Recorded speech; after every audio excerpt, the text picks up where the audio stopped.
السلام علیکم۔ آج کا ناول ہے سائمہ اکرام کا سفر تنہا نہیں کرتے۔ ناول سٹارٹ کرنے سے پہلے ناول کی بریف سمری۔ ایک عام شکل و صورت لڑکے کی کہانی جس کا رشتہ نہیں ہو رہا اور اس کی ماں اس کے رشتے کے لیے بہت پریشان ہے، جبکہ اس کا پہلا ایک نکاح ہو چکا ہے جس میں اس کی بیوی کی ڈیتھ ہو چکی ہے۔ سوشل ریالٹی پہ بیسڈ ناول، امید ہے آپ کو پسند آئے گا۔ بہن، کیا عمر ہوگی آپ کے بیٹے کی؟ ڈرائنگ روم میں بیٹھی 50 سالہ خاتون نے جانچتی ہوئی نظروں سے بیزار اور اکتائے ہوئے بیٹھے خالد کو دیکھ کر کوجتے لہجے میں استفسار کیا۔ سامنے صوفے پر بیٹھے خالد نے اس سوال پر بے اختیار کوفت اور جھنجھلاہٹ سے پہلو بدلا تھا۔ اس کا بس نہیں چل رہا تھا کہ وہ اس ناپسندیدہ منظر سے دھواں بن کر فضا میں تحلیل ہو جائے۔ بھائی، آپ نے برخوردار کی عمر نہیں بتائی۔ آپ کے ان خاتون کے لہجے میں تفشیش کا عنصر نمایاں تھا۔ 26 سال، ممتاز بیگم نے یوں بتایا جیسے بیٹے کی عمر ان کے لیے شرمندگی کا باعث ہو۔ رشتہ دیکھنے کے لیے آنے والی خاتون نے وچولن کا کردار ادا کرنے والی روشن بوا کو فکر مندی سے دیکھا، جو اس وقت سامنے رکھے گرما گرم سموسوں سے بھرپور انصاف کرنے میں مگن تھیں۔ یاد ہے نا روشن بوا، اس عمر میں میرے بڑے بیٹے اقبال کے ماشاءاللہ 3 بچے ہو گئے تھے، اور اب تو وہ کہیں سے بھی اتنے بڑے بچوں کا باپ نہیں لگتا۔ خاتون نے فخر سے جتایا تو مارے حفت کے خالد کا سر مزید جھک گیا۔ کچھ لمحوں کے بعد اس نے شکایتی نظروں سے ماں کو دیکھا، جیسے کہہ رہا ہو کہ یہ ڈرامہ کب ختم ہوگا۔ ممتاز بیگم نے آنکھوں ہی آنکھوں میں بیٹے کو خاموش بیٹھنے کی التجا کی، جو وہاں سے اٹھنے کے لیے پڑتول رہا تھا۔ میں نے سنا ہے کہ آپ کے بیٹے کا کچھ سال پہلے نکاح بھی ہوا تھا۔ وہ خاتون اپنی پلیٹ میں تیسری دفعہ کباب رکھتے ہوئے قدرے چبھتے لہجے میں بولی۔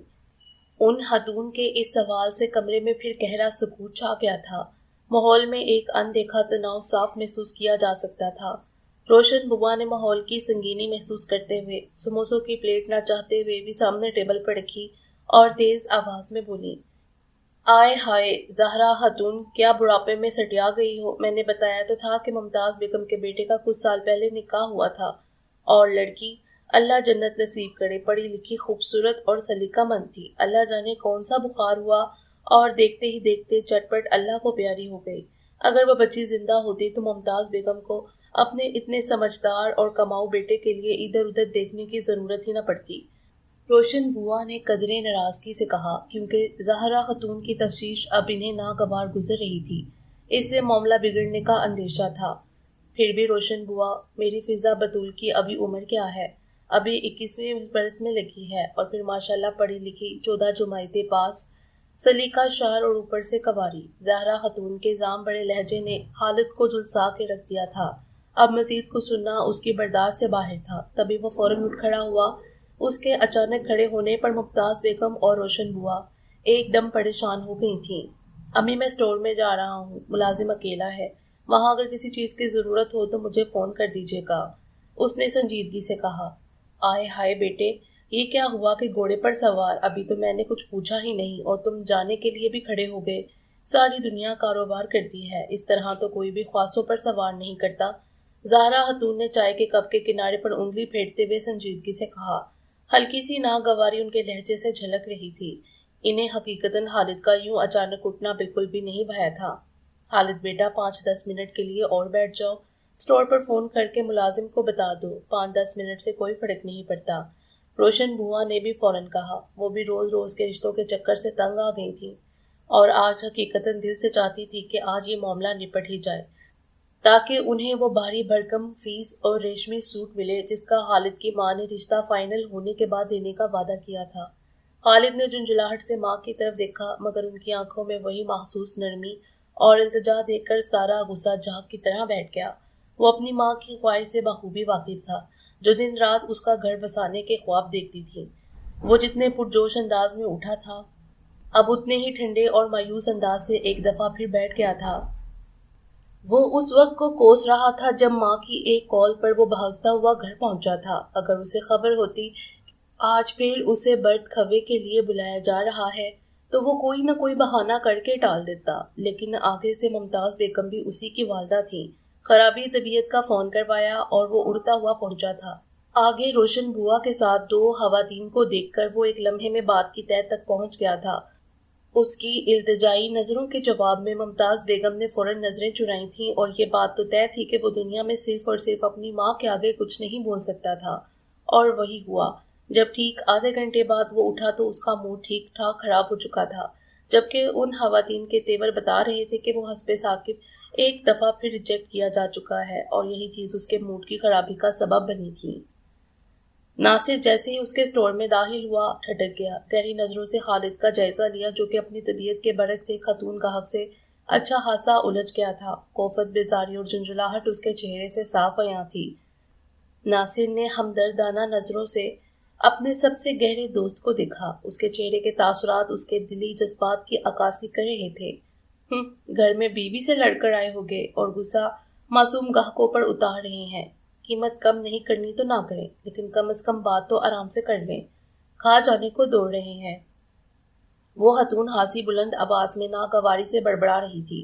ناصر نے فوراً آگے بڑھ کر خالد کا بازو پکڑا اور آنکھ کے اشارے سے ملازم کو سٹور سنبھالنے کی تلقین کی اور خالد کو پکڑ کر سامنے اپنی گارمنٹس کی دکان پر لے آیا، جس کا چہرہ غصے کی حدت سے تپ رہا تھا۔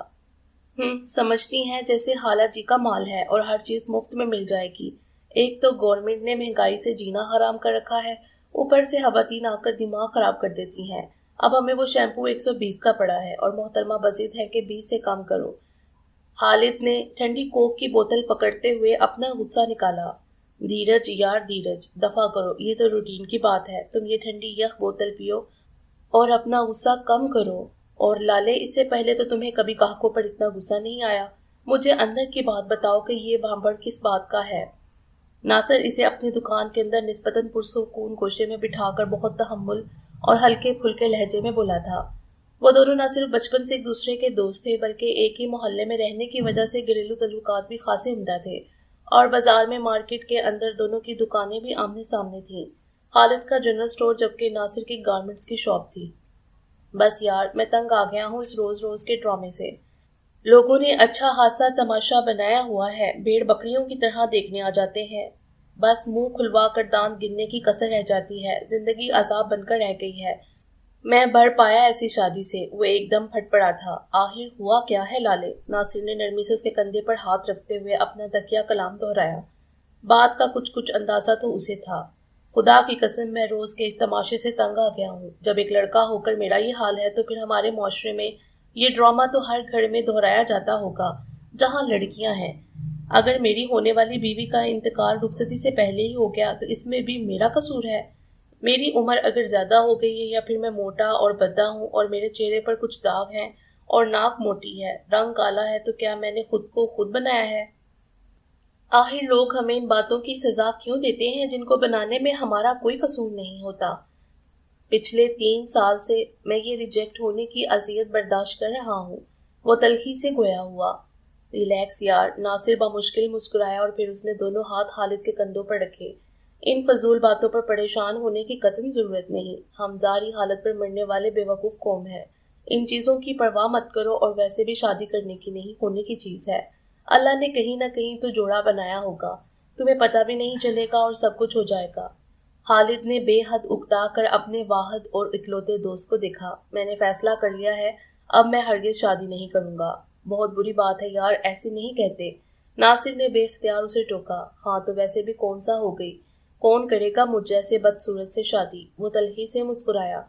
ناصر نے مصنوعی غصے سے اپنے عزیز ازجان دوست کو دیکھا۔ کیوں فضول باتیں کر کے میرا دل جلا رہے ہو؟ کس نے کہا کہ تم بدصورت ہو؟ تمہارے جیسا محبت کرنے والا پرخلوص بندہ پوری دنیا میں کہیں نہیں ہوگا۔ کوئی میری آنکھ سے تو ذرا تمہیں دیکھے۔ ناصر نے کاؤنٹر سے چیزیں اٹھاتے ہوئے پرخلوص لہجے میں کہا۔ ساری دنیا تمہاری طرح اندھی تھوڑی ہے۔ وہ آہستگی سے بڑبڑایا۔ کیا کہا تم نے؟ کیا بکواس کی؟ ذرا دوبارہ بولو۔ میں نے سنا نہیں۔ ناصر کی اس کے کندھوں پر گرفت ذرا سخت ہو گئی۔ کچھ نہیں کہا میں نے، پیچھے ہٹو۔ زیادہ مدر ٹیریسا بننے کی ضرورت نہیں۔ خالد کا موڈ کچھ بہتر ہوا تھا، تبھی ناصر تھوڑا سا پھیل گیا اور مسکراتے ہوئے گویا ہوا۔ لالے کی جان ہے تو، زیادہ ایکٹنگ مت کیا کر۔ اور تو ابھی سے پریشان ہو گیا؟ میں نے تو اپنے لالے کی پوری 4 شادیاں کروانی ہیں۔ ناصر نے اسے چھیڑا تو اس نے ہنستے ہوئے دونوں ہاتھ اس کے آگے جوڑ دیے۔ خدا کا خوف کرو، یہاں پہلی باقاعدہ شادی ہونے کی کوئی چانسز نہیں ہے اور تم 4 کی بات کر رہے ہو۔ خالد نے اسے ڈرایا تو وہ بھی ڈٹائی سے بولا، یار بس انجن سٹارٹ ہونے کی بات ہے، ایک دفعہ گاڑی چالو ہو جائے اس کے بعد کوئی پرابلم نہیں ہوتا، بس پھر بندہ سپیڈ پکڑ لیتا ہے۔ شرم کر لو شرم، اگر بھابھی کو تمہارے خیالات کا پتہ چل جائے تو یہ جو 4 بال تمہارے سر پر ہے یہ بھی نظر نہ آئے، اور ویسے بھی بھابھی کی جلالی طبیعت سے تو سارا محلہ ہی خوف کھاتا ہے، تمہارے نادر خیالات کی انہیں بھنک بھی پڑ گئی تو سمجھو خیر نہیں تمہاری۔ ناصر کو اس نے ڈرایا تھا۔ ہاں یار بس اس معاملے میں ذرا مار کھا جاتا ہوں ورنہ بندہ میں خاصا تیز ہوں، ناصر نے کان کھجاتے ہوئے شرارتی لہجے میں کہا تو خالد بے ساختہ ہنس پڑا، اس کا موڈ ایک دم فریش ہو گیا تھا۔ ویسے یار کبھی کبھی مجھے لگتا ہے کسی بیچاری لڑکی کی مجھے آہ لگ گئی ہے۔ خالد کی بات پر ناصر ایک دم چونکا اور سوانح نظروں سے اسے دیکھا۔ دیکھو جب آتش جوان تھا تو میری والدہ کو اس چیز کی فکر تھی کہ پہلے مجھ سے چھوٹی 3 بہنوں کی شادیاں ہو جائیں، کہیں آنے والے کے چکر میں بیٹا اپنی بہنوں کے فرض سے غافل نہ ہو جائے، اور بہنوں کی شادیاں ہوئی تو پھر اکلوتے بھائی کے لیے کوئی لڑکی بہنوں کو پسند ہی نہیں آتی تھی، سارا شہر تو انہوں نے کھنگار ڈالا تھا، اللہ اللہ کر کے شمسا ان کو پسند آئی، نکاح پہلے ہوا، اور وہ جو ایک دفعہ بیمار ہوئی تو بخار بگڑنے اور ڈاکٹر کی بے پرواہی سے دنیا سے کوچ کر گئی، تب سے میرے ستارے گردش میں ہیں۔ وہ بہت سنجیدگی سے بولا تھا۔ بس یار سب اللہ کی کام ہے، اس کی آزمائش ہے اور تو کچھ نہیں، ناصر نے تسلی دی۔ نہیں یار میرا خیال ہے کہ یہ بندے کی اپنی کوتاہیاں ہوتی ہیں، کبھی نہ کبھی کا بڑا بول بندے کے سامنے ضرور آتا ہے، لفظ ساری زندگی بندے کا پیچھا کرتے ہیں۔ مجھے یاد ہے کہ جب میری دادی اماں زندہ تھی تو میری بہنیں ان دنوں جب کوئی لڑکی دیکھ کر آتی تو گھر آ کر خوب مذاق اڑاتی، تب دادی اماں اللہ ان کو جنت الفردوس میں جگہ دے، وہ کہا کرتی تھی کہ بیٹا پہلے بندہ اپنا گھر تو دیکھے اس کے بعد دوسروں کا مذاق اڑائے۔ وہ بہت کوڑا کرتی تھی، اور ان کے مرنے کے بعد تو بہنوں کو فری ہینڈ مل گیا تھا، لیکن اب سب اپنی اپنی فیملیز میں مصروف ہو گئی ہیں اور امی کی پریشانی میں روز بروز اضافہ ہی ہوتا جا رہا ہے۔ اف، ناصر نے بے بسی سے اپنے دوست کو دیکھا اور ٹھنڈی سانس پڑی، وہ ایک دفعہ پھر رنجیدہ ہو چکا تھا، اس دفعہ لگتا تھا کہ وہ حد درجہ دل گرفتہ تھا۔ سوری یار میں تمہیں بھی اپنے ساتھ پریشان کر دیتا ہوں، خالد ایک دم پھیکی مسکراہٹ کے ساتھ بولا تھا۔ اس وقت ناصر کی شاپ پر رش نہ ہونے کے برابر تھا، گرمیوں کے دن ہونے کی وجہ سے دوپہر کو ویسے بھی ہو کا عالم ہوتا تھا۔ کیا مطلب ہے تمہارا؟ ناصر نے الجھی ہوئی نظروں سے اسے دیکھا۔ بھائی مطلب تو صاف ظاہر ہے کہ ہمارے گھر تو ہر دوسرے دن یہ ڈرامہ ہو رہا ہے، اور میں جب پریشان ہوتا ہوں تمہارے پاس دوڑا آتا ہوں، تم بھی کیا سوچتے ہوگے؟ وہ خود ترسی کا شکار ہو رہا تھا۔ میں یہ سوچ رہا تھا کہ تم کتنے گدے، ناہنجار اور الو ہو جو اپنے دوست کے خلوص پر شک کر رہے ہو، مرو جا کر چلو بھر پانی میں، اور خبردار اپنے ذہن کا گند میرے نام سے منسوب کیا۔ ناصر اچانک ہی غصے میں آ گیا تھا، اسے حقیقتاً خالد پر غصہ آ رہا تھا۔ آئی ایم سوری یار، خالد نے نرمی سے اس کے ہاتھ پر ہاتھ رکھا جسے اس نے غصے سے بھڑکا دیا تھا۔ او لالے بس کر غصہ جانے دے، خالد نے اس کا تکیہ کلام ہلکے پھلکے انداز میں دہرایا تو ناصر نے اپنے چہرے پر پھیلنے والی مسکراہٹ کا گلا بڑی خوبصورتی سے گھونٹا اور مصنوعی غصے سے اسے گھورا۔ زیادہ ڈرامے کرنے کی ضرورت نہیں، قسم سے لڑاکا بیوی لگ رہے ہو، خالد نے ایک زوردار کہکا لگایا، اور تم پورے گدے لگ رہے ہو، ناصر نے دو بدو جواب دیا۔ ٹھیک 15 منٹ کے بعد جب وہ اپنے سٹور پر پہنچا تو ذہنی طور پر خاصا پرسکون تھا، اور سٹور میں اس وقت خاصا رش تھا، تبھی وہ جاتے ہی جو مصروف ہوا تو رات تک سر کھجانے کی فرصت نہیں ملی۔ اتوار کا دن تھا، ممتاز بیگم کو معلوم تھا کہ آج چھٹی کے دن کوئی نہ کوئی بیٹی میکے کا چکر لگائے گی، تبھی انہوں نے ماسی جنتے اور اس کی بیٹی جو برسوں پرانی ملازمہ تھی دونوں سے خوب اچھی طرح گھر دھلوایا تھا، کمروں کی چادریں تبدیل کی، 10 مرلے کا گھر اب چمک رہا تھا۔ ویسے ہی گھر میں صرف ماں اور بیٹا ہی تو رہتے تھے، خالد کے باپ کا انتقال کافی سال پہلے ہو گیا تھا، جس کی وجہ سے گھر کی اور سٹور کی ذمہ داری بہت شروع میں ہی اس کے سر پر آن پڑی تھی، اور اس نے خود بھی اس ذمہ داری کو بہت خوش اسلوبی سے نبھایا تھا۔ 10 مرلے کے اس گھر کے صحن میں خالد نے بہت شوق سے مختلف پودے لگا رکھے تھے، اور چھٹی کے دن پودوں کی کاٹ چھانٹ کرنا اس کا پسندیدہ مشغلہ تھا۔ آج بھی ممتاز بیگم برآمدے میں پالک کا ڈھیر پھیلائے صاف کرنے میں مگن تھی، جبکہ اس نے پہلے کیاریوں کو پانی دیا اور پودوں کے ساتھ لگی جاڑ جنکار کو سلیقے سے علیحدہ کیا، اور باغ پانی سے فرصت پا کر وہ اپنی موٹر سائیکل کو صحن میں رکھ کر دھونے لگا۔ ممتاز بیگم نے پالک والی ٹوکری ایک سائڈ پر رکھی، ان کی بھٹکتی ہوئی نگاہ خالد پر ٹھہر گئی۔ گرے کلر کے کاٹن کے ملکجے سوٹ میں آسینے چڑھائے، شلوار اوپر کیے وہ خاصا مصروف تھا۔ چہرے پر تیزی سے پڑنے والی جھریوں اور بھاری بھرکم جسم نے اسے اپنی عمر سے 5 سال مزید آگے کر دیا تھا۔ سر کے بال بھی تیزی سے جھڑ رہے تھے۔ ممتاز بیگم نے فکر مندی سے اسے دیکھا۔ انہیں آج کل جیسی فکر بیٹیوں کی ماؤں کو ہوتی ہے ویسی ہی حالت کے بارے میں تھی۔ پچھلے 1 سال سے انہیں اچھا خاصا اندازہ ہو گیا تھا کہ وہ اپنے بیٹے کے ساتھ کافی زیادتی کر گئی ہیں۔ بیٹا، چھٹی کا دن آرام کا دن ہوتا ہے۔ آج کل کے لڑکے بھی لڑکیوں کی طرح اپنا خیال رکھتے ہیں اور تمہیں پرواہ بھی نہیں ہوتی۔ ادھر آؤ، سر میں تیل ڈال دوں۔ ممتاز بیگم اپنے مخصوص انداز میں جھنجھلا کر بولی۔ ان کے لہجے میں بیٹے کے لیے محبت اور فکر مندی کا عنصر نمایاں تھا۔ رہنے دے امی، اس سے کیا فرق پڑے گا؟ خالد کے لبوں پر تنزیہ مسکراہٹ تھی۔ ممتاز بیگم کے چہرے پر تاریک سائے کی طرح کوئی احساس آ کر ٹھہر گیا۔ کیوں فرق نہیں پڑے گا؟ آج کل تو لڑکوں کے بھی بیوٹی پارلر بن گئے ہیں۔ پتہ نہیں منہ کون کون سے فیشل اور کریمیں لگا لگا کر اچھے خاصے بڈھے جوان بنے پھرتے ہیں۔ میری بولی ماں، بھلا کریموں اور ماسکوں سے بھی اصل عمر چھپی ہے۔ فکر مند مت ہوا کریں، اللہ بہتر کرے گا۔ خالد نے پانی کا پائپ سمیٹتے ہوئے بے پرواہی سے کہا، جبکہ ممتاز بیگم کسی گہری سوچ میں گم تھیں۔ جب خالد ہاتھ منہ دھو کر ان کے پاس پہنچا تو وہ پالک سائڈ پر رکھے گمسم تھیں۔ ان کی پیشانی پر بے شمار شکنیں تھیں۔ جنتے، ذرا پتا کرو کہ روشن بوا کہاں رہ گئی؟ کافی دنوں سے اس نے بھی چکر نہیں لگایا۔ ممتاز بیگم کی اونچی آواز میں بڑبڑاہٹ خالد کا دل جلا گئی تھی، اور روشن بوا نے بھی خاصی عمر پائی تھی تبھی فوراً آن ٹپکی۔ برقع سر پر گول مول کر کے رکھے، پسینے سے شرابور ہانفتی کانپتی وہ جیسے صحن میں داخل ہوئی، خالد نے ایک ٹھنڈی آہ بڑی۔ بڑی شیطانی عمر ہے، وہ کوفت اور بیزاری سے بڑبڑایا، اور قسمت خراب اس کا یہ جملہ ممتاز بیگم کی سماعتوں نے فوراً قبول کر لیا تھا۔ تبھی انہوں نے غصے سے گھور کر دیکھا۔ تم کہاں اٹھ کر جا رہے ہو؟ ممتاز بیگم نے اسے اٹھتے دیکھ کر فوراً ٹوکا۔ روشن بوا کے لیے ٹھنڈے شربت اور دوپہر کے کھانے کا کہنے جا رہا ہوں۔ خالد کے سنجیدہ لہجے پر ممتاز بیگم نے مشکور نظروں سے اسے دیکھا۔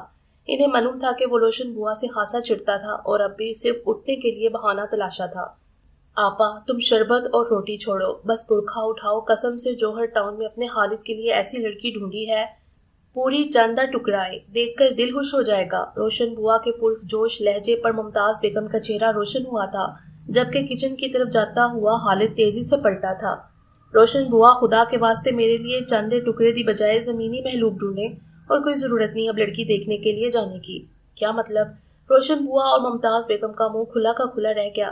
انہوں نے یوں دیکھا جیسے اپنے بیٹے کے دماغ خراب ہونے کا شبہ ہو گیا ہو۔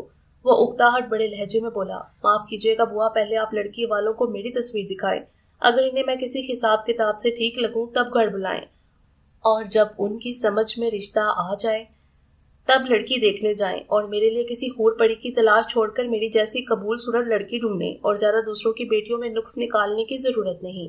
خالد کے دو ٹوک انداز پر ممتاز بیگم نے شکوہ کناں نظروں سے بیٹے کو دیکھا، جس نے اپنے لہجے کی درستی چھپانے کی بہت کوشش کی تھی، مگر وہ کسی نہ کسی طرح جھلک ہی پڑی تھی۔ کیوں؟ میرے بیٹے میں کس چیز کی کمی ہے جو پہلے لوگ اسے دیکھنے آئے؟ مرد کی شکل و صورت نہیں، اس کی کمائی دیکھی جاتی ہے، ممتاز بیگم نے تنک کر کہا۔ اور لوگوں کی بیٹیوں میں کس چیز کی کمی ہے جو آپ لوگ بار بار بھیڑ بکریوں کی طرح انہیں دیکھنے جاتے ہیں؟ اور ویسے بھی لڑکی کی شکل نہیں، اس کی سیرت اور سلیقہ زیادہ اہم ہے۔ خالد نے بھی غصے سے جواب دیا۔ روشن بوا نے حیرت سے انگلی ناک پر رکھ لی۔ انہوں نے کم گو اور اپنے کام سے کام رکھنے والے خالد کو پہلی دفعہ یوں بولتے دیکھا تھا۔ کوئی ضرورت نہیں ہے مزید کوئی تماشا کرنے کی، وہ دو ٹوک انداز میں کہہ کر اپنے کمرے کی طرف چل پڑا۔ ہائے ہائے آپا، یہ تیرے معصوم بچے کو کس بدبخت کی نظر لگ گئی؟ کوئی حساب کتاب لگواؤ، یہ تو آتش فشاں بنا پھر رہا ہے آج کل، روشن بوا نے صاف گوئی سے کہا۔ بس جانے دو بوا، بچہ آج کل پریشان بھی تو بہت ہے، لوگوں کے بھی تو دماغ خراب ہو گئے ہیں۔ پہلے بیٹیوں کی مائیں بس خاموشی سے رشتہ کر دیتی تھی، اب تو بیٹی والوں کے بھی بہت نخرے ہو گئے ہیں۔ آئے دن کوئی نہ کوئی کہہ دیتا ہے کہ لڑکے کا قد چھوٹا ہے تو کسی کو رنگ زیادہ دبتا ہوا لگتا ہے، تو کوئی لڑکے کو جم جوائن کرنے کا مشورہ دے دیتا ہے۔ سچ پوچھو تو آج کے دور میں لڑکے کا رشتہ کرنا بھی اتنا ہی مشکل ہے جتنا لڑکی کا۔ ممتاز بیگم نے ٹھنڈی سانس بھری۔ پھر کیا کرنا ہے؟ روشن بوا نے سوالیہ نظروں سے ممتاز بیگم کو دیکھا، جو فوراً نظر چرا کر رہ گئی۔ کرنا کیا ہے؟ وہی کرو جو وہ کہہ کر گیا ہے، ورنہ پھر کئی دن ناراض پھرے گا۔ ممتاز بیگم نے قدرے ناراض لہجے میں کہا۔ وہ دل میں واقعی بیٹے سے ہلکی سی خفا ہو گئی تھی، جو پچھلے کئی دنوں سے خوب چڑچڑا ہو رہا تھا اور بات بے بات الجھ پڑتا تھا۔ اس کا یہ رویہ انہیں خاصا پریشان کر رہا تھا۔ روشن بوا کے جاتے ہی انہوں نے اپنی سب سے بڑی بیٹی سمیہ کو فون کیا۔ پورا 1 گھنٹہ اسے بات کر کے وہ کچھ پرسکون ہوئی تھی، جبکہ خالد دوپہر کا کھانا کھاتے ہی ناصر کی طرف چل پڑا۔ رات گئے وہ واپس آیا تو صحن میں اپنی چھوٹی بہن سمیہ کے بچوں کو کھیلتا دیکھ کر ایک دفعہ پھر جھنجھلا گیا۔ حالانکہ سمیہ کے بچوں میں اس کی جان تھی، اور باقی دونوں بہنیں نعیمہ اور شکیہ بھی گلہ کرتی تھی کہ بھائی جان سمیہ باجی کے بچوں کے زیادہ لاڈ اٹھاتے ہیں۔ ماموں آ گئے، ماموں آ گئے، بچوں نے اسے دیکھتے ہی شور مچا دیا۔ جبکہ وہ بچوں کو سرسری پیار کر کے اپنے کمرے میں پہنچا تو معلوم ہوا کہ والدہ محترمہ سمیہ کے ساتھ کسی دورے پر نکلی ہیں، اور اسے دورے کی نوعیت کا کچھ اندازہ تھا، کیونکہ اسے معلوم تھا کہ آج کل تینوں بہنوں کو ماں سمیت اس کا گھر بسانے کی دھن سوار تھی۔ ماسی جنتیں بچے سنبھالنے کے چکر میں بے حال تھیں۔ سمیہ کے بچے بھی تو خاصے شرارتی اور آفت کے پرکالے تھے۔ وہ اپنے کمرے میں لیٹا آرام اور سکون سے اخبار پڑھ رہا تھا جب ممتاز بیگم اور سمیہ کی واپسی خاصے خراب موڈ کے ساتھ ہوئی۔ وہ اس کی موجودگی سے بے خبر اونچی آواز میں اپنے خیالات کا اظہار کرنے میں مصروف تھیں۔ توبہ توبہ، قرب قیامت کی نشانیاں ہیں۔ لڑکی تھی کہ پٹاخہ گھر میں جینز اور برشٹ پہنے یوں گھوم رہی تھی جیسے امریکہ سے آئی ہو۔ کم بخت کیسے منہ پھاڑ کر کہنے لگی، آنٹی مائنڈ مت کیجیے گا، نیکسٹ ٹائم اپنے بیٹے کو ساتھ لے کر آئیے گا، تاکہ گفتگو کر کے اندازہ ہو سکے کہ کیسے مزاج کا ہے۔ ممتاز بیگم ہنسی تپی ہوئی تھی، جبکہ اندر لیٹے خالد کو لڑکی کے خیالات سن کر ہنسی آ گئی۔ وہ اپنی ماں کی حالت کا اندازہ بخوبی کر سکتا تھا، اور کیا مجھ سے کریت کریت کر پوچھ رہی تھی کہ آپ کے بھائی کی پرسنالٹی کیسی ہے اور تعلیم کتنی ہے، اور بڑی حیرت سے پوچھنے لگی کہ آپ کے گھر گاڑی نہیں ہے۔ سمیہ کا موڈ بھی خاصا خراب تھا۔ میں تو کہہ رہی تھی کہ رہنے دو، خالد کو پتہ چلا تو برا مانے گا۔ صبح بھی ناراض ہو رہا تھا، مگر تم نے تو آتے ہی ایمرجنسی نافذ کر دی، جیسے اس لڑکی کے بعد ملک میں لڑکیوں کا بحران آ جائے گا۔ ممتاز بیگم نے اپنی بیٹی کو جھاڑا تو وہ روحانسی ہو کر وضاحت دینے لگی، امی مجھے کیا پتا تھا، مجھے تو میری جٹھانی نے لڑکی کا بتایا تھا کہ آج کل اسلام آباد سے اپنے ماموں کے گھر آئی ہوئی ہے۔ میں نے سوچا لگے ہاتھ دیکھ آتے ہیں، کیا پتا بات بن جائے۔ یقین کریں مجھے آپ کی بہت ٹینشن رہتی ہے، بھائی جان تو دکان پر چلے جاتے ہیں اور آپ سارا دن گھر میں اکیلی۔ بیٹا یہ تو مقدروں کے کھیل ہیں، ورنہ کون ماں نہیں چاہتی کہ اس کے بچوں کا گھر بسے۔ ممتاز بیگم نے ٹھنڈی آنکھ بڑھی، جبکہ کچھ لمحوں کی خاموشی کے بعد سمیہ قدرے سرگوشی میں بولی، امی آپ بھائی جان کو سمجھاتی کیوں نہیں ہیں؟ سمیہ کی تشویش زدہ آواز پر خالد کے کان کھڑے ہوئے اور وہ بے اختیار اٹھ کر بیٹھ گیا۔ کیا سمجھاؤں اسے؟ ممتاز بیگم حیرت سے پوچھ رہی تھی۔ یہی کہ وہ اپنا حلیہ ذرا بہتر کرے، خواہ ملنگ بنے پھرتے ہیں، بال بھی اچھے خاصے سفید ہیں، بندہ ڈائی ہی کر لیتا ہے، اوپر سے روز بروز وزن بھی بڑھائے جا رہے ہیں اور پیٹ بھی خاصا نکل آیا ہے۔ ان کو کہیں ذرا واک کریں یا پھر کوئی ورزش وغیرہ۔ اب میرے جیٹ ان سے پورے 5 سال بڑے ہیں، لیکن سچ پوچھے تو بھائی جان سے 5 سال چھوٹے ہی لگتے ہیں۔ خود کو خاصا مینٹین کر کے رکھا ہوا ہے۔ سمیہ کی بات نے اندر اخبار پڑھتے خالد کا حلق تک کڑوا کر دیا تھا۔ میری کہاں سنتا ہے، تم خود بات کر کے دیکھ لو۔ ممتاز بیگم نے صاف انکار کر دیا تھا۔ لیں میں بھلا کیسے بات کر سکتی ہوں، ہم تینوں بہن بھائیوں کی بلا کہاں بھائی جان سے بے تکلفی رہی ہے۔ ایک تو بڑے ہیں اور اوپر سے حد درجہ سنجیدہ اور اپنے کام سے کام رکھنے والے، اور سچ پوچھو تو 3 بچوں کی ماں بننے کے بعد بھی مجھے اب تک بھائی جان سے ڈر لگتا ہے۔ سمیہ نے صاف گوئی سے اپنا مسئلہ بیان کیا اور آرام سے پاؤں پھیلا کر بیٹھ گئی۔ میری تو دن رات بس یہی دعا ہے کہ اللہ میرے بچے کا گھر بسا دے۔ اس کے ساتھ کے لڑکے 4 بچوں کے باپ بن گئے ہیں، تم بھی اسے 4 سال چھوٹی ہو، بس میں نے بھی بیٹیوں کے گھر بسانے کے چکر میں بیٹے کے ساتھ زیادتی کر دی۔ ممتاز بیگم نے حفظ زدہ لہجے میں اپنی غلطی کا اعتراف کیا تو سمیہ نے فوراً انہیں تسلی دی۔ امی آپ نے کون سا جان بوجھ کے ایسا کیا تھا؟ ساری دنیا تو آپ کو ڈرا رہی تھی کہ ممتاز بیگم پہلے بیٹیوں کے گھر بسا لو، بیٹے کی شادی پہلے کر دی تو اکلوتا بیٹا کہیں ہاتھ سے ہی نہ نکل جائے۔ ہاں، اکلوتے بیٹے کو ہاتھ سے نہ نکالنے کے چکر میں بیٹے کی عمر ہی نکال دی، وہ تعصب زدہ انداز میں بولی تو سمیہ نے فوراً تردید کی۔ رہنے دے امی، اب ایسی بھی کوئی عمر نہیں نکلی، 36 سال تو بھائی جان کی عمر ہے، آج کل تو لڑکے 40 سال کی عمر میں شادی کر رہے ہیں۔ وہ تو بھائی جان نے اپنا حلیہ ایسا بنا رکھا ہے، ورنہ خالد بھائی کے دوست ناصر بھائی بھی تو ہیں، دونوں ہم عمر ہیں، لیکن ناصر بھائی جان سے کتنے چھوٹے لگتے ہیں، روزانہ ورزش کرتے ہیں اور اپنی خوراک کا خیال رکھتے ہیں، اوپر سے پہننے اوڑھنے کا بھی خاصا سلیقہ ہے۔ سمیہ تو آج کچھ زیادہ ہی سچ بولنے پر اتری ہوئی تھی۔ ہاں کہہ تو تم ٹھیک رہی ہو، ناصر تو کہیں سے بھی 2 بچوں کا باپ نہیں لگتا۔ ممتاز بیگم نے فوراً تصدیق کی اور پھر کچھ دیر خاموش رہنے کے بعد بولی، اے سمیہ ذرا دیکھو، بچوں کی آواز نہیں آ رہی، کہیں گلی میں تو نہیں نکل گئے؟ اور جنتے کو بھی دیکھو، کہیں لیٹی اونگ رہی ہوگی، اور خالد کیوں نہیں آیا ابھی تک؟ ہاں امی، یہ بچے کہاں نکل گئے، کافی دیر سے گھر میں خاموشی ہے۔ سمیہ تشویش زدہ لہجے کے ساتھ فوراً اٹھی تو خالد دوبارہ لیٹ گیا اور اخبار منہ پر رکھ کر آنکھیں بند کر لیں۔ اسے معلوم تھا کہ بچوں سے بے فکر ہو کر سمیہ ضرور اس کے کمرے میں جھانکے گی۔ وہ دونوں پچھلے آدھے گھنٹے سے اس کے اسٹور پر اپنی مطلوبہ لپسٹک کے شیڈ کو ڈھونڈنے میں بے حال تھیں۔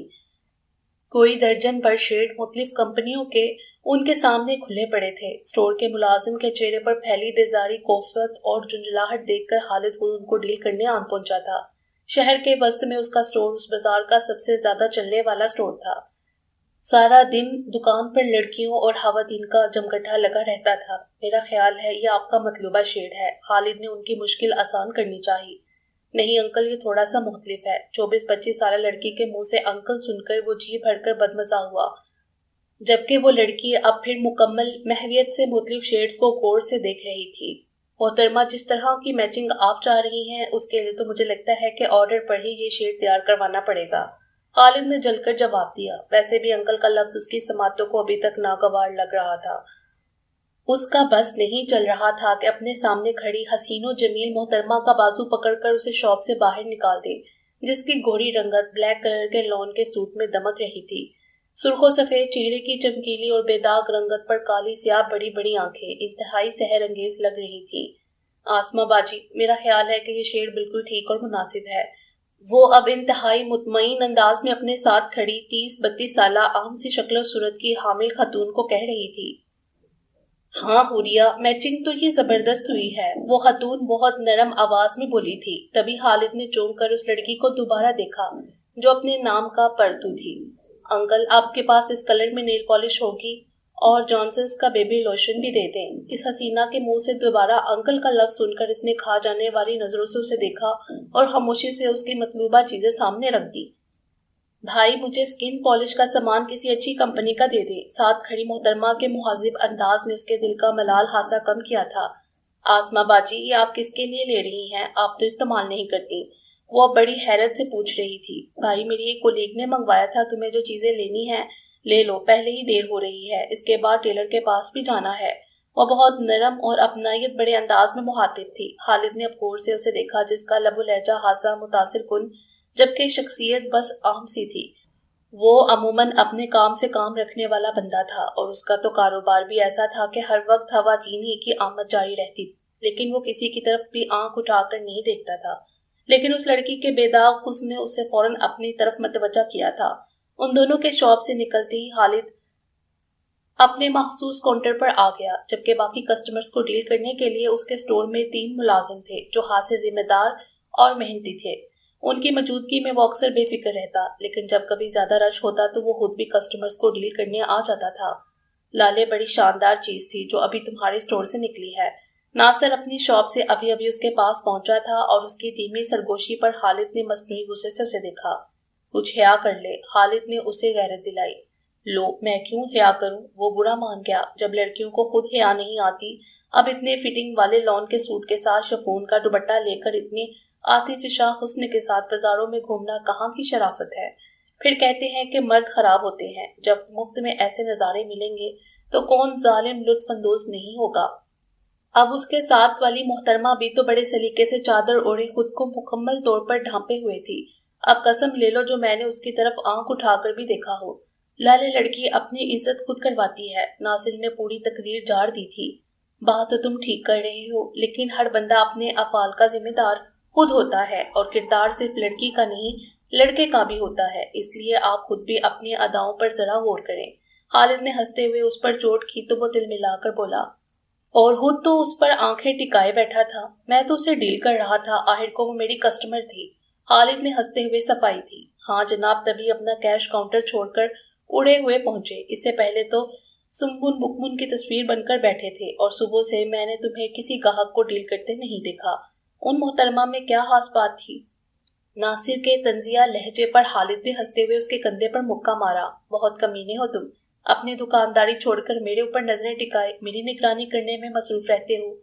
لالے نگرانی کرنی پڑتی ہے، آخر کو جوان جہان کباڑے لڑکے کے بگڑنے کے بہت چانسز ہوتے ہیں، اور ایک دوست ہونے کے ناطے میرا فرض بنتا ہے کہ میں اپنے دوست پر آنکھ رکھوں۔ ناصر نے اسے چھیڑا۔ ہاں، میرے کارناموں کے تو پورے شہر میں جھنڈے لگے ہوئے ہیں نا، وہ جلا کر بولا تھا۔ لالے جھنڈے لگنے میں کتنی دیر لگتی ہے؟ ناصر نے شرارت سے آنکھ دبائی تو خالد نے ایک زوردار چاپڑ اس کے ریسیو کیا۔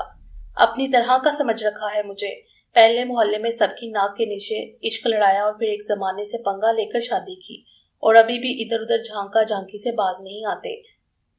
یار اب اتنی بے ایمانی تو جائز ہوتی ہے نا، جب بیوی بھی شیر کی نگاہ سے دیکھتی ہو، وہ ڈٹائی سے بولا تھا۔ توبہ توبہ، اتنی نگرانی میں یہ حال ہے، اگر کھلی چھوٹ مل جائے تو تم کسی کو جینے ہی نہ دو۔ خالد نے مصنوعی تعصب سے اسے دیکھا۔ یار تم میرے بارے میں کتنے درست اندازے لگاتے ہو۔ ناصر کھلکھلا کر ہنسا تھا اور پھر شرارتی لہجے میں بولا، اور سناؤ مشن امپاسبل کا کیا بنا؟ ناصر نے پھر اسے چھیڑا، وہ اس کی شادی کے مسئلے کو مشن امپاسبل کا نام دے کر اکثر چھیڑتا تھا۔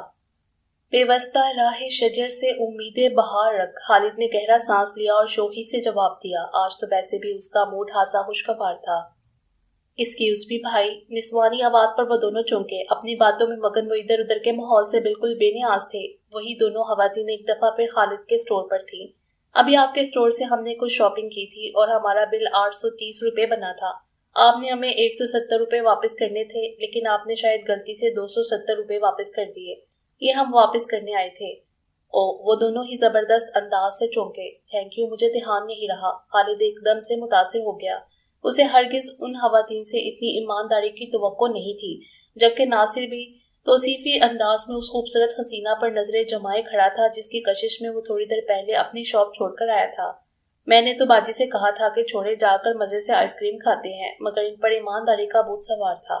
اچھی خاصی موجیں ہو جانی تھیں، گڑیا نے شرارتی لہجے میں وضاحت کی۔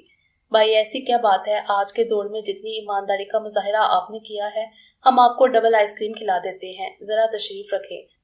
ناصر نے فوراً مہمان نوازی کا عظیم مظاہرہ کیا، وہ خاصا متاثر نظر آ رہا تھا۔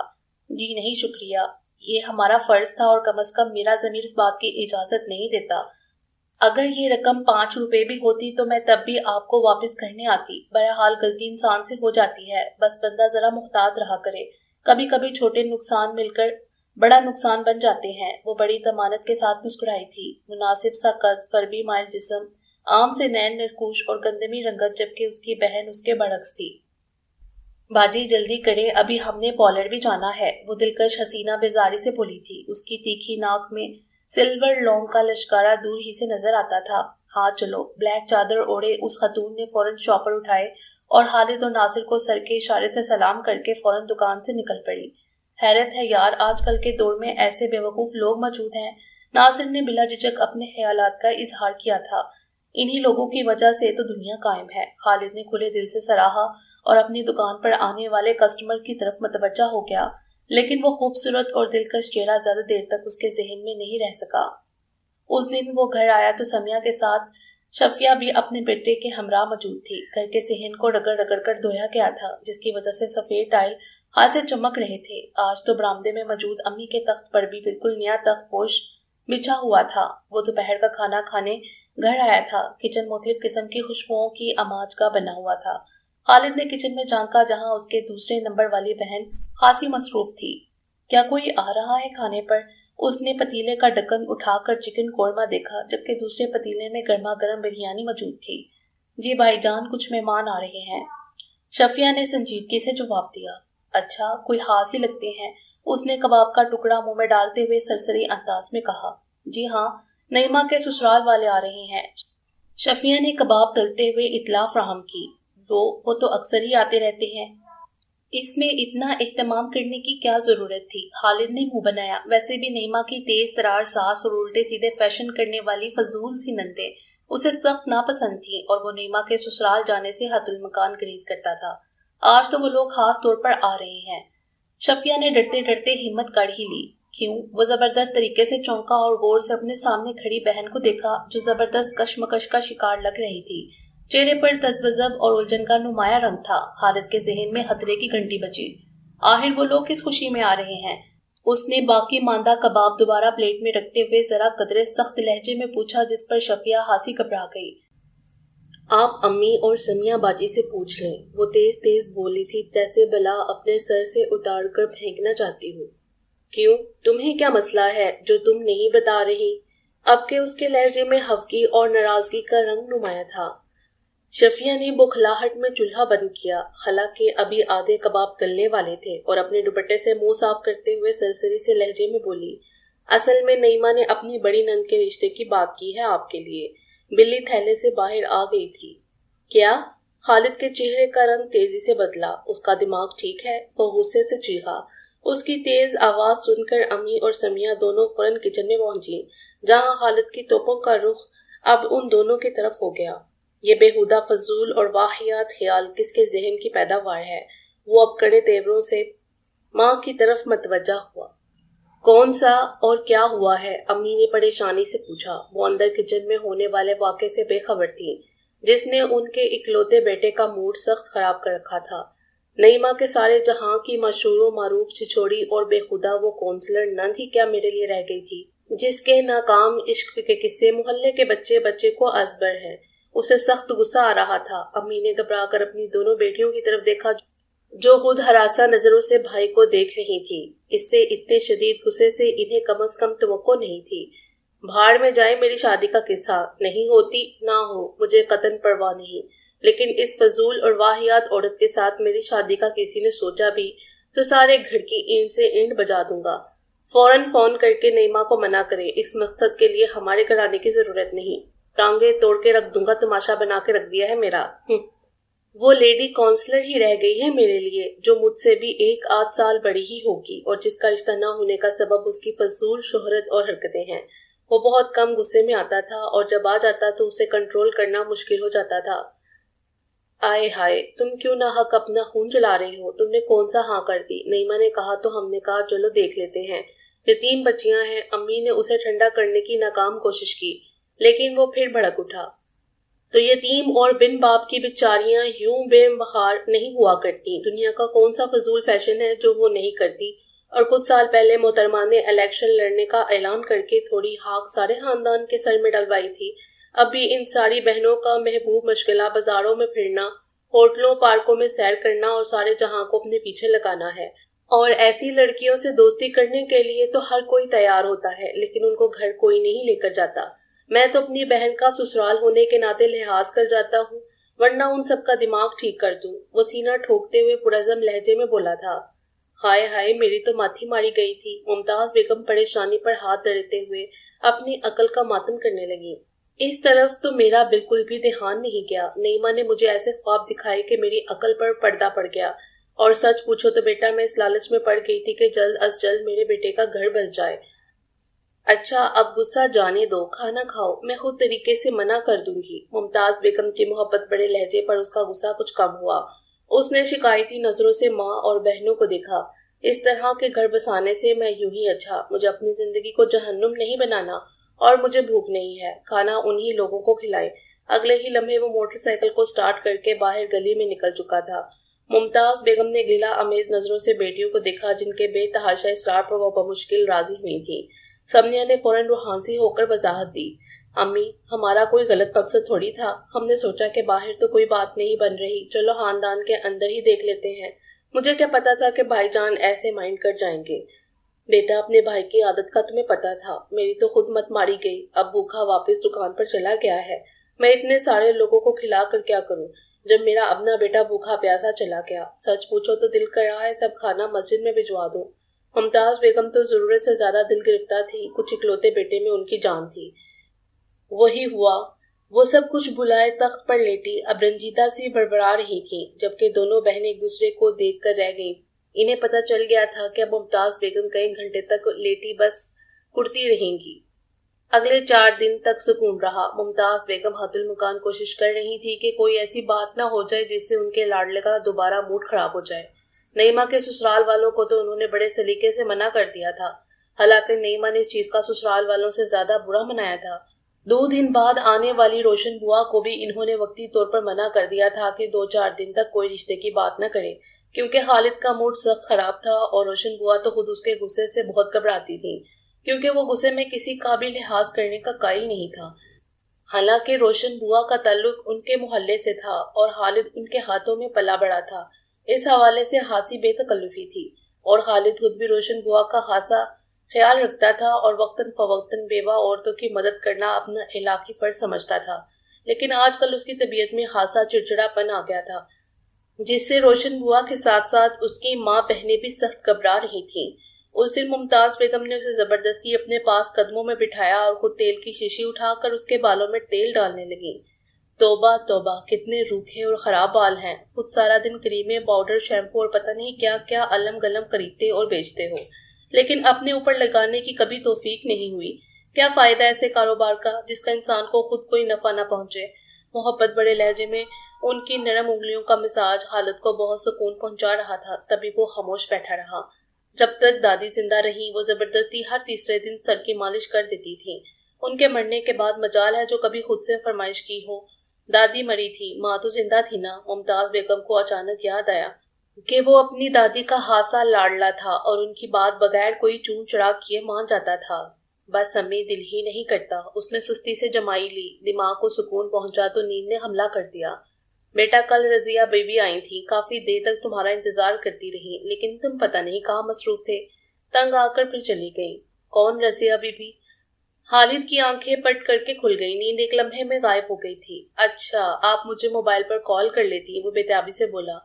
بیٹا مجھے کہاں منہ اتنے نمبر یاد رہتے ہیں، وہ خفگی سے بولی۔ کیا کہہ رہی تھی؟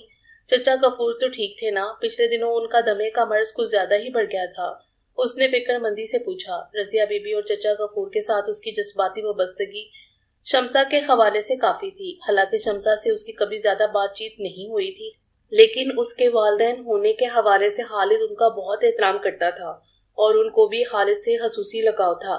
اسی وجہ سے اپنے تینوں بیٹوں کی اکلوتی بہن کی منگنی اور پھر نکاح انہوں نے فوراً کر دیا تھا، لیکن وہ بیچاری تو بہت مختصر عمر لکھوا کر آئی تھی۔ اس کے مرنے کے بعد خالد وقتاً فوقتاً اس کے والدین کی خیریت پوچھنے چلا جاتا تھا۔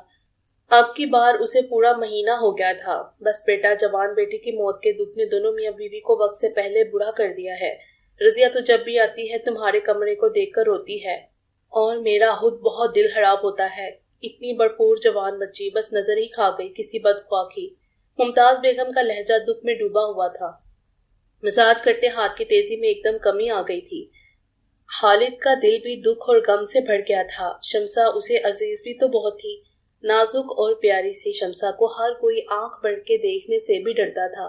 اس کی موت پر وہ کئی مہینے پاگلوں کی طرح ادھر ادھر گھومتا رہا تھا، دل تھا کسی طور بھی قابو نہیں آ رہا تھا۔ اس موقع پر ناصر نے اس کا بھرپور ساتھ دیا تھا، لیکن اس کی موت کے 3 سال بعد بھی اس کے دل میں پوری آن اور شان کے ساتھ زندہ تھی۔ وہ تھی بھی بہت شوق اور زندگی سے بھرپور لڑکی۔ اس کے چھوٹے چھوٹے شرارتی جملوں نے خالد کی زندگی کو بہت خوبصورت بنا رکھا تھا۔ اس کے مرنے کے 2 سال تک تو خالد کسی طور بھی شادی کے لیے راضی نہیں ہوتا تھا۔ پھر رضیہ بی بی اور چچا غفور نے اسے خوب سمجھایا۔ وہ اس کی حالت دیکھ کر بہت کڑتے تھے، تب جا کر وہ راضی ہوا تھا، لیکن اس وقت سے بات کہیں بنتی نظر نہیں آ رہی تھی۔ شروع میں بہنیں شمسا کو معیار بنا کر ہر لڑکی کو ریجیکٹ کر دیتی تھی۔ وہ چاہتی تھی کہ لڑکی کسی طور شمسا سے کم نہ ہو، اور اسی وجہ سے انہوں نے بے شمار لڑکیاں دیکھیں، لیکن جیسی وہ چاہتی تھی وہ انمول ہیرا کہیں بھی نظر نہیں آ رہا تھا، اور اسی تلاش نے خالد کی زندگی کے 3 اہم سال ضائع کر دیے تھے۔ ممتاز بیگم خالد کے سر میں تیل ڈال کر اپنے ہاتھ دھو کر واپس آئیں تو وہ کسی گہری سوچ میں گم تھا۔ اس کا دل دکھ اور ملال کی کیفیت سے بھر گیا۔ بیٹا کیا سوچ رہے ہو؟ دوپٹے سے ہاتھ صاف کرتے ہوئے انہوں نے بظاہر سرسری لہجے میں پوچھا۔ کچھ نہیں سوچ رہا ہوں، کل دوپہر کو جب کھانا کھانے آؤں گا تو چچا غفور سے ملتا ہوں۔ ہاں چلے جانا، اور جاتے ہوئے کچھ پھل فروٹ ساتھ لیتے جانا، انہوں نے نصیحت کی۔ لے جاؤں گا، پہلے کب خالی ہاتھ ان کے گھر گیا ہوں جو اب جاؤں گا، وہ سنجیدگی سے بتا رہا تھا۔ ممتاز بیگم نے بہت محبت سے اپنے بیٹے کے سانولے چہرے کو دیکھا جو حد درجہ خیال رکھنے والی طبیعت کا حامل تھا۔ اگلے دن سٹور پر خاصا رش تھا۔ ایک تو شادیوں کا سیزن تھا، اس لیے خواتین کی اکثریت معمول سے زیادہ بازاروں میں نظر آ رہی تھی۔ خالد کے سٹور پر بھی صبح سے رش تھا۔ آج تو دوپہر کو کھانا کھانے کے لیے گھر بھی نہیں جا سکا تھا، بلکہ ملازم کو بیچ کر کھانا بھی وہی منگوا لیا تھا، لیکن کھانا کھانے کا ٹائم ابھی تک نہیں مل رہا تھا۔ شام 4 بجے کے قریب ہی وہی دلکش ہنستا مسکراتا ہوا چہرہ دوبارہ اس کی شاپ پر تھا، جبکہ اس کی باجی ساتھ نہیں تھی۔